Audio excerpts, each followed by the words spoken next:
Oh, wow. All right.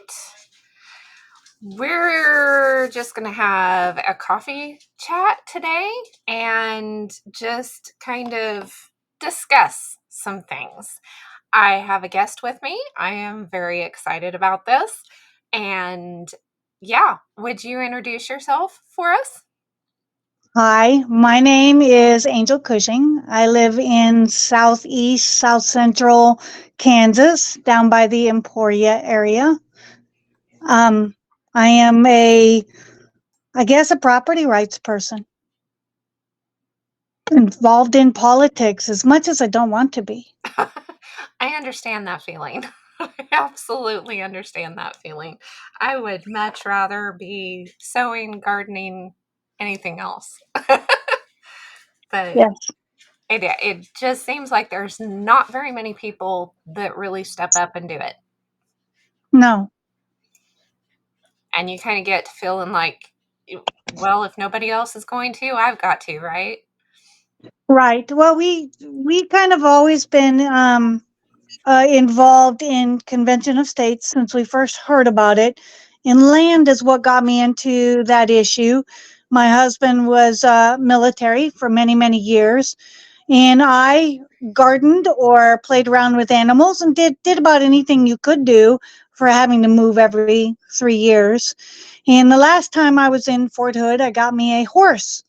And I did an excellent job of teaching this magnificent beast into bucking, kicking, and biting, and doing everything it wasn't supposed to do. I learned how weak I actually was when I came across that horse.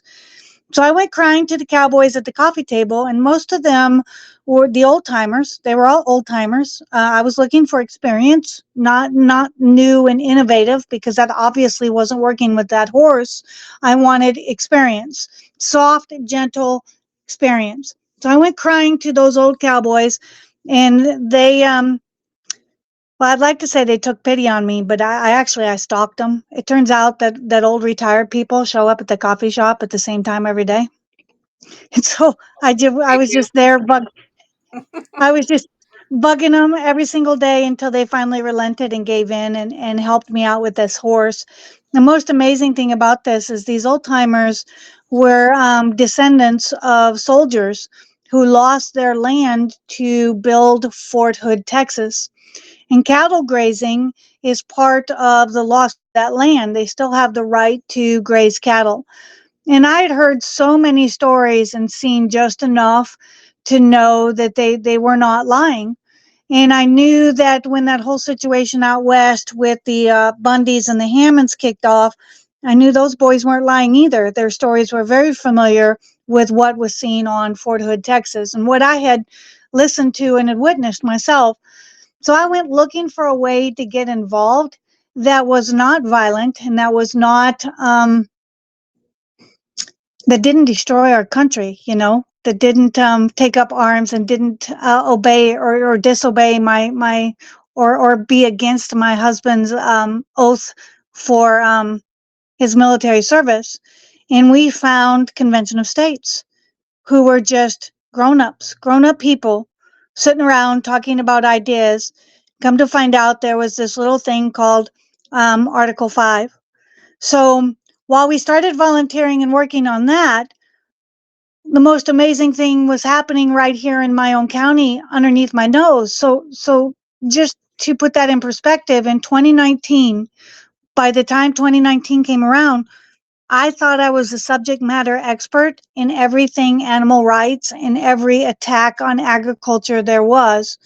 And I had no idea, but my own county that we were living in was drawing up comprehensive plans and passing regulations that would eliminate all agriculture in my county. So it was underneath my nose the whole time, and I didn't know about it. It happens so fast. It happens so fast. Um, yeah, some of the things that we've dealt with out here, and the Oklahoma Panhandle was no man's land. Kansas didn't want us. Texas didn't want us. Oklahoma, Colorado, New Mexico, Oklahoma just kind of got stuck with the Panhandle, and whenever something like this is coming through, uh, it seems like it's a good place to try it out because nobody else cares about out here, pretty much. We don't, there's, we don't have very many people out here, so we don't have representation to speak of. And the representation that we do have tends to get bought really quickly.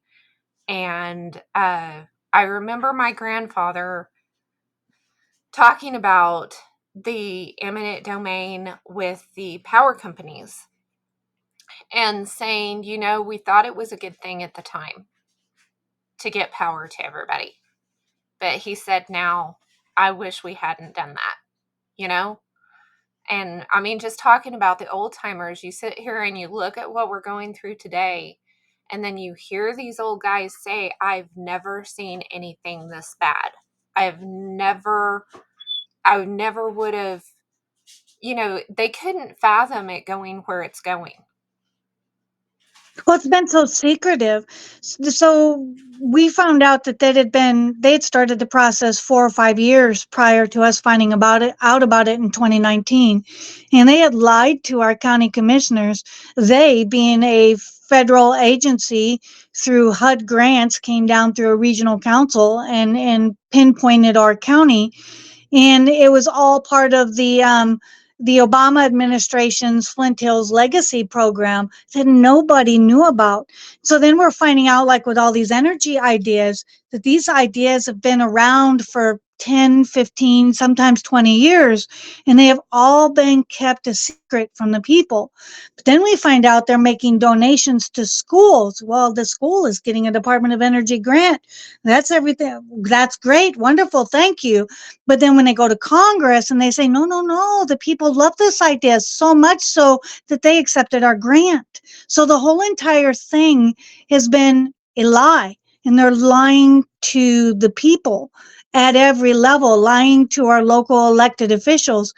When I say they lying, I think it is the 1960s environmental movement that has trained the next generation that are now all in these nonprofits and in our universities and in our federal bureaucracies that are now pushing these ideas. And sometimes I think one office probably doesn't know what the other office is doing, Yeah. but it's all fitting. It's definitely It, fitting an agenda. yeah. It's like a bunch of puzzle pieces, and nobody really understands what the whole puzzle looks like.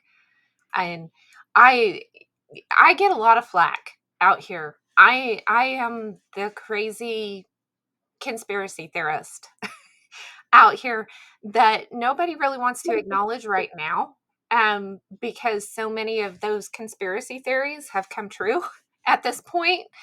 Um, going to county commissioner meetings, I've been trying to tell people it is so important that you go to those meetings. It is so important. People need to go to those meetings. At the same time, I hate going to mine. I've been Mhm. screamed at. I it's not fun. It's not a fun situation to get involved in these things and start asking questions, because people don't want questions. They want the grants. They want, um I did there's Well, just by the time you find out about it, they've already got and convinced that county commissioners. So naturally, whenever the people go in there, they're going to be on the defense. In some of these cases, especially when it comes to solar projects here in Kansas, we found that they went and got all the leases, got all of the land squared away, and then they went and found a county commissioner to run, and he was somebody who had the solar involved in the project. And then once he won, it was his job to then convince all of the other county commissioners to go along with it. So I've seen this in multiple counties as well. So I think that by the time the people find out about it, their local officials are already the victims of it, and so they're naturally going to be on the defense. When yeah, we went to one, when we went to one of these programs here in Kansas by the Kansas Rural Center, and they got right up there on stage and said, look, farmers are not going to trust the government. So we need people that are willing to be subsidized and to promote these ideas, because farmers are more likely to, to believe other farmers than they will the government. So that it's actually a purposeful tactic to get local people to promote and drive these ideas in order to get the people to accept them, because everybody's going to defend Jane Doe who grew up next door while nobody defends the government. Right. So Yeah, and the schools are key in the rural communities, the extremely rural communities like we've got. The schools are the main employer.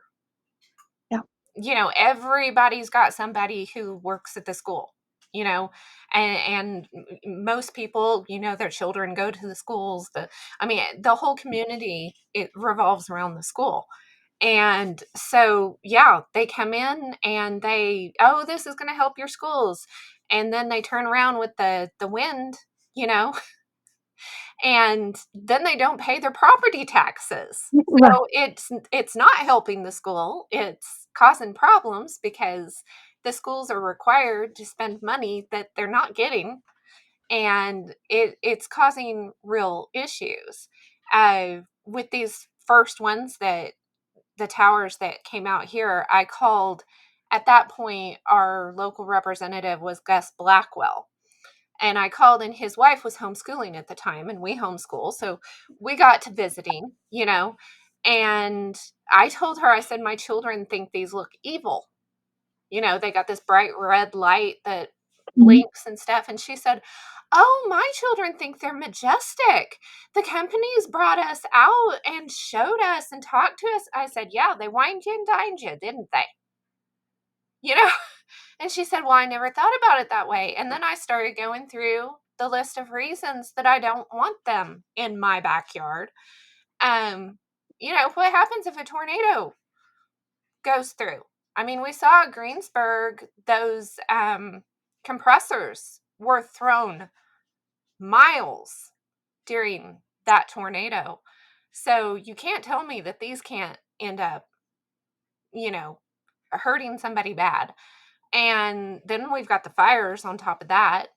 And the companies are very secretive about everything that goes on with those towers. Does that remind you of the Titanic? When I see them, I think of the movie, or even the story of the Titanic, that whole belief that we can build something that will master the ocean. Yeah, yeah, unsinkable, unsinkable. Yeah. Um, I, I ended up working at a local newspaper during the 2020 stuff. And it was just a God thing that I ended up there. And the newspaper is situated right at an intersection. And every time these blades would go through the intersection, those are huge. They're huge. And it's a whole fiasco to get them to go through an intersection. And I would ask whoever was in there at the time, what do you think happens with those whenever they break? You can't just throw it in the dumpster. right. And they're like, I never thought about that. No, because they've had all this propaganda telling them how wonderful these things are. And I'm like, no, it's ruining my view. I grew up out here. I'm fifth generation helping raise the seventh generation out here. And you're ruining my view. Not to mention so many other issues with those. And, like the solar, we've used solar forever for Yeah, it's various things. standard on every farm, isn't it? Yeah, yeah. But to sit there and say that you're going to cover acres and acres, why? So I get asked a lot about how can I be a property rights advocate and be against wind and solar, and my answer is, look, I will support your right to build the Tower of Babel, to put a pig farm, to put a racetrack in my backyard right across the fence. I'll support your right to do that. The question is do you have the right to make me pay for it? And even though the energy companies say these are private funds, well, yeah, it might be, but they all started out as federal funds that got funneled all the way down to your private firm. It's still federal dollars. And so if Not to it's mention my money, state subsidies that go yeah, in with yeah, that too. Yeah. yeah. And so if it's my tax money that's going into it, then I should have a say. And so if everyone's tax money is going into it, then everyone should have a say as to how many and where they're going to be and when is enough enough. And then the other aspect that I have on that is the economic development plans. The national economic development plans is to abolish agriculture in the United States. Now think about that. Think What about the do they land think they're mass. going to eat? I Well, do that they not have a understand. there that's a plan. That is a Uh, plan. So it's to abolish agriculture in the United States because it's ruining the soil. And then between the two mountain ranges, so that's the Appalachian and the Rocky Mountains, the goal is to convert that to energy production and storage and tourism. And so to answer that question, because I had that question too, is where is the food going to come from? Well, those monopolies that will benefit from all of this are currently setting up in Africa. Did you know that Department of Defense dollars went to building a nuclear power plant in Africa? So they're trying, if you look at history, each of these monopolies are trying to be the next big East India Trading Company. They're trying to be the government partner that then gets to monopolize. yeah, yeah. I've had kind of a back and forth online with some of the youngsters, uh, because young people today don't understand what capitalism is, what a monopoly is. They have no concept of, they don't even understand the difference between economics and politics. But yet they're extremely educated. So they think Right. they know everything because they've got doctorates and, all of this stuff. So they've got all of this education, but they have no clue. I'm like, it's not capitalism that you guys are having a problem with. It's the monopolies you're having a problem with. And they'll say, no, that's capitalism out of control. And I'm like, no, capitalism working the way it is supposed to saves the mom and pop shops. What you guys are pushing for kills the mom and pop shops, the small farms and ranches, and just hands it over to these. Yeah, I can go on. Yeah. So the US Global Leadership Coalition is the United States promotional wing of the World Economic Forum.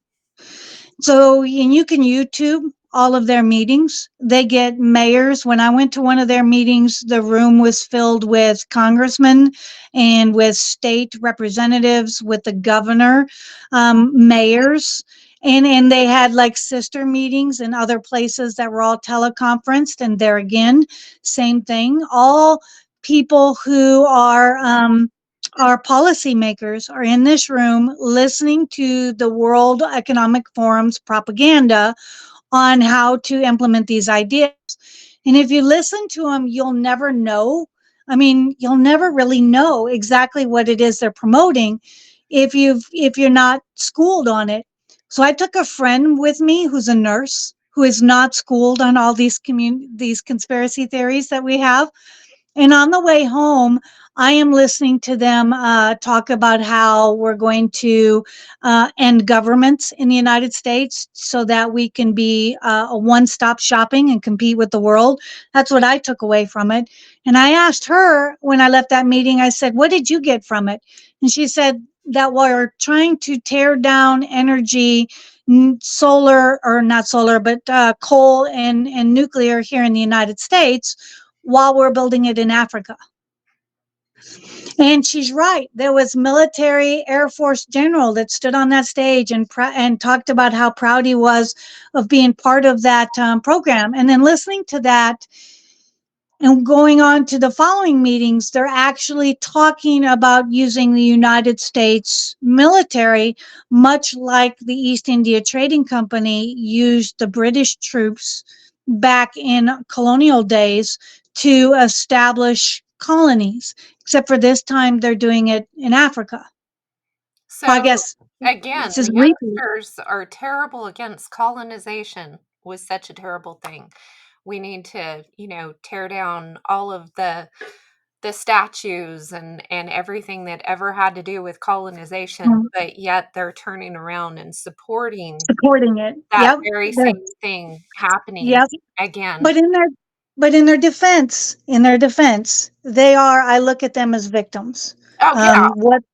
What they've been taught has been very, very limited, and they simply do not know what they don't know. So one of the things that I try very hard to do is to, and I don't want to say the word educate, because it seems like there seems to be a fine line of in educating and indoctrination Well, these and days, I don't wanna be patronizing. I try so and we don't want to hard be not to be patronizing. patron. Yeah. Yeah, yeah. And so what I say is I tell the truth. I tell the truth, and it's up to anybody else to decide what to do with that truth. Everything that I say can be documented. You can find the economic development plans. You can find the YouTube videos on the US Global Leadership Coalition. So it's all backed up. And I know it sounds like a conspiracy theory, and I was right there. I mean, I'm a military wife. I was right there believing everything was a It is conspiracy a theory. conspiracy. It's just Yep. And not a theory anymore. it's I was a member exactly. I was a member of John Birch Society in the early '90s, so that's how conspiracy I am. Everybody thought John Birch Society was nuts, but they were right on top of this from the '60s. They knew And exactly what was happening. They laid it out step by step, and you know, and a lot of them didn't live through the information that they shared, unfortunately. and I can't imagine being in their shoes. I can't imagine, because I mean, nowadays, especially after COVID, it's hard to just label us a conspiracy theorist and crazy. But back in that day, the propaganda was easily to isolate those folks and just call them conspiracy theorists. And I did. I was there. I thought they were nuts. They're all conspiracy theorists, all the way up until they started banning barbed wire fences in cowboy country here in Lyon County, Kansas. You cannot call it a conspiracy when it's in black and When it's white happening. on a document. Yeah. Yeah. And all of it is. I just I have trouble even trying to find a conspiracy that's actually a theory anymore that we can't find documentation on at some point. No matter how outlandish it seems, there's documentation, and I love it whenever I get into conversations on Twitter or something, with some of these young people, and they're like, "Well, where's your proof?" And I send them a link to the documentation. And you and I don't care if I change their minds or not, but just Yeah. It's the truth. And it's yeah, up to them to do with it what they want. My latest one. So I was a holdout on weather modification. That's my thing. Okay. I can't go down and that you're road. closer to That's it just than I am. right. It's just too far for me. That's got to be a conspiracy theory. And then guess what I found? There's a whole section of law at the Kansas Revisor's Office. So Kansas, back in the 80s and 90s, Mhm. created a whole section of law regulating weather modification in Kansas. Yeah, and, it's in Wichita. The weathermodification.com is based out of Wichita. I Yet here in Kansas, it's still It's a right conspiracy there. theory. Yeah, which Yes. is central. I mean, that makes sense for it to be right there. It's central right there, and yes, it's right there out of Wichita. And yeah, I really being at the newspaper during the 2020 thing, and by the time because I started at the end of 2018 and then quit uh beginning of 2022. And and I told them, this is how you know it's a God thing, because I went into the interview and said, I'm a conservative homeschool Christian mom and conspiracy theorist, and they still hired me. So Yeah, that has to be God, because that it's has a to be God. nationwide, one of those big nationwide liberal corporations, and they still hired me. But by the end of it, I had, the editor who had been there for 30 years. Honestly, oh my goodness, I cannot believe that this is true, because I finally, basically, there were a few reasons I had to quit, but basically my official contacts were getting gag orders put on them, because I would get the truth and print it. And, you can't do that. FEMA can't have you printing the truth. There's so many of these, nope, can't have that. You can't talk to her about that anymore. And that just kind of cramped it, you know. We've gotten a lot of, so I kind of from the zoning, and that was during COVID, and we fought that back, and we still have pretty atrocious zoning regulations. The city of Emporia is being swamped out. The whole draining of the area of agriculture and of people is still going on. It's still a success, even though we've managed to keep barbed wire fences. And from there, we discovered federal jurisdictions that allow and move money to a lot of these programs, one of which was a national heritage area. And we went from county to county and we asked counties to pass resolutions against this, because the biggest theme that we noticed is they lie to Congress. They go to Congress and they tell Congress that the people love these ideas and they're all for them, and they work them for 5 to 10 years, convincing them that the people are all for this, and then they institute it quietly and behind everybody's back. So the biggest thing that we do is we ask cities and counties and churches and organizations to pass a resolution, because it destroys that narrative. It ends that lie. You cannot lie and say the people want it when you have this resolution here. You can't hide it like you can a letter. Resolution is a public notice. The only way to get rid of that resolution is to pass another resolution to get rid of it.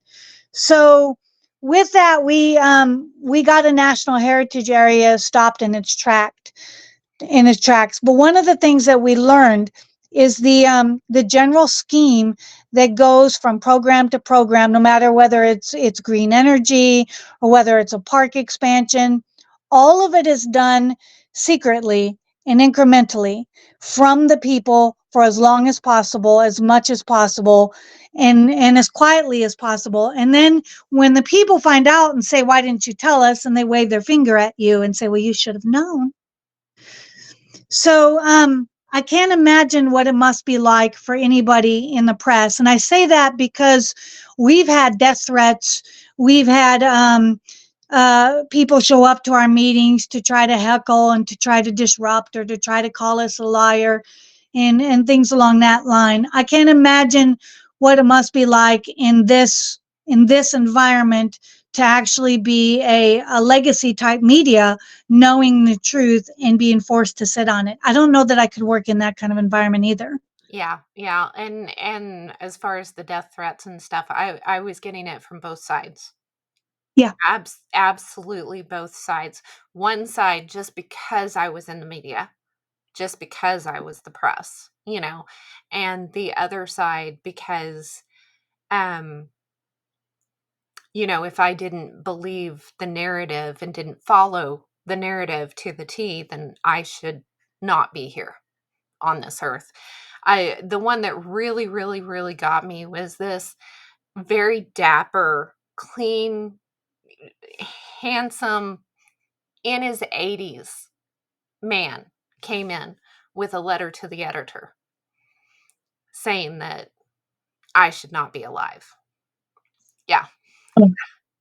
And I'm like, it broke my heart, because these are I grew up with these people, you know? Yep. This is my community. I love my community. I'm not trying to do anything against my community. I'm just trying to give people the truth, the facts, information. And yeah, it's inconvenient.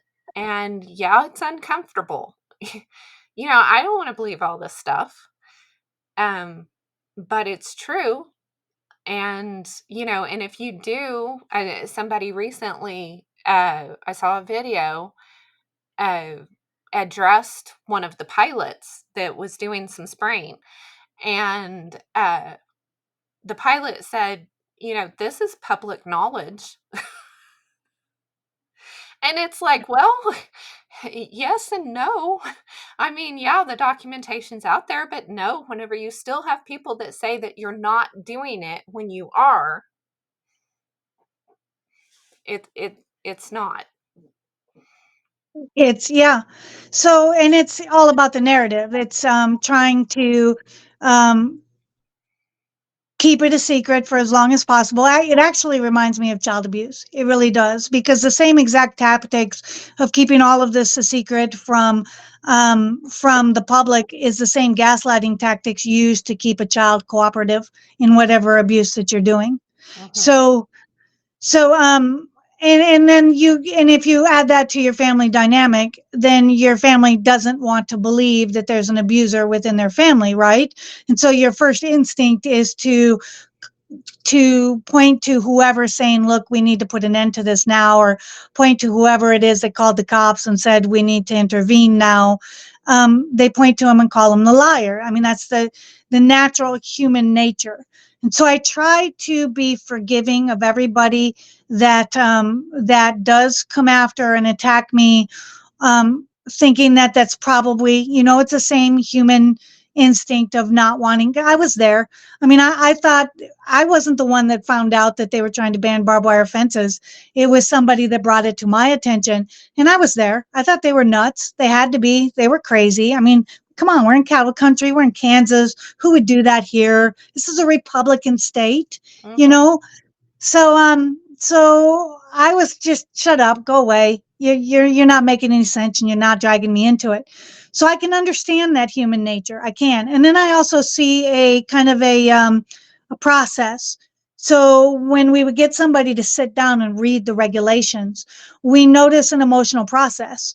They would start first in disbelief.